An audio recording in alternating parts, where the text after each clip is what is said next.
আমি শিল্পী হিসেবে আমার জায়গা থেকে আমি সেই সম্মাননাটা পেয়েছি।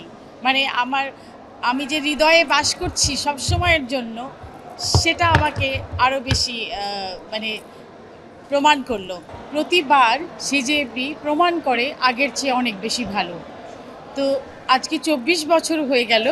২৪ বছরে এত পরিণত হয়েছে, এত ম্যাচিউরড হয়েছে, এত দায়িত্বশীল হয়েছে, এটা আসলে বলার অপেক্ষা রাখে না যে ওয়ান অ্যান্ড অনলি অর্গানাইজেশন বাংলাদেশে এখনও অনেক সমস্যার সম্মুখীন হয়েও, চড়াই উতরাই হয়েও কিন্তু এই সিজেএফবিকে ধরে রেখেছে। এটা কিন্তু অনেক অনেক বেশি প্রশংসার যোগ্য আমি মনে করি। পুরস্কার পেতে কার না ভালো লাগে? এটা সম্মাননা।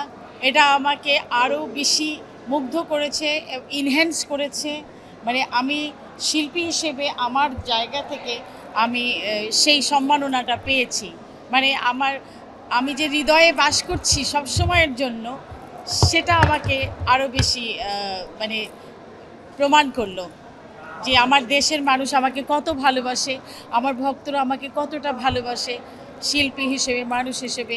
সেটা আমাকে অনেক বেশি মুগ্ধ করেছে, পাশাপাশি আমাকে দায়িত্বশীল করে দিয়েছে।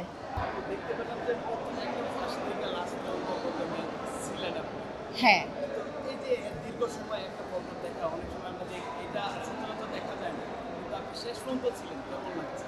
আসলে সিজেপি আমার পরিবার।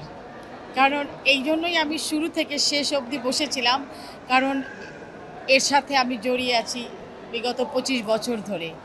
এরকম একটি অর্গানাইজেশনের সঙ্গে থাকা, এটা নিজের সঙ্গে এটাকে বিচ্ছিন্ন করার কোনো সুযোগ নাই। এবং এটা আমার দায়িত্ব থেকেই আমি ছিলাম, যে আমি দেখছিলাম যে আমার ছোট ভাইগুলো বাচ্চার মতো, তারা একটু একটু করে বড় হয়ে কতটা স্কিলড হয়েছে, কতটা প্রবীণ হয়েছে, কতটা পরিণত হয়েছে।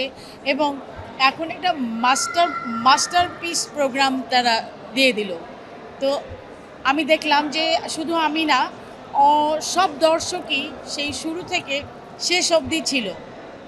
আর আমি আমার দায়িত্ববোধ থেকে ছিলাম, ভালো লাগা থেকে ছিলাম যে